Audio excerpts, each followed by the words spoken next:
来看台南永康的陆军炮校呢，已经有73档的历史啊。这阵啊是要刷去到关庙，也那原底这地点呢是改做是创意园区。今仔日透早上尾一批医防的车队是对永康炮校来出发，沿途真侪民众是赶来热手甲翕相。面对这时代变化，大家拢真感慨。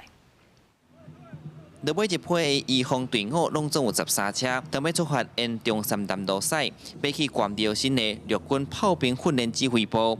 沿路真侪兵将特别赶来参与热手欢送，嘛记录这历史性的画面。这旧名号做陆军炮兵飞弹学校，嘛叫永康炮校，后来改名做陆军炮兵训练指挥部。伫台南永康到达已经有73天的时间，甲在地居民难免有寡情感。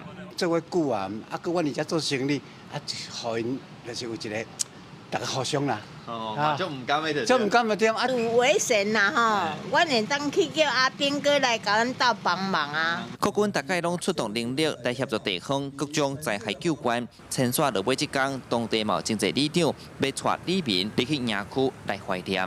哦，含利用力结合作chiến，所以讲遮个里面大家拢做爱伫内底看看，安尼。我们也共同面对了，例如2016年维冠大楼倒塌，还有前一阵丹纳斯等台风、大自然灾害的，我们炮训部的官兵秉持着爱家爱乡土的心情。 永康炮校这块土地有80几公顷，台南市政府除了办理永康创意设计园区区段定修的开发工程，嘛依照都市计划来拆建道路、公园绿地。按算有永康区公所等单位要迁入来，另外嘛有产业会来。很多这个企业都缺乏用地，大家可以看到这个地方的用地是非常好，而且交通非常方便，所以对于永康、对于台南市的发展非常重要。所以经贸也赢。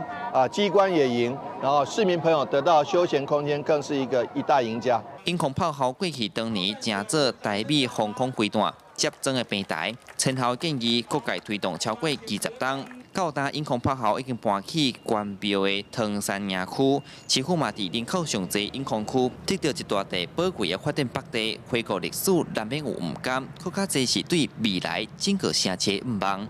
记者苏台南采访报道。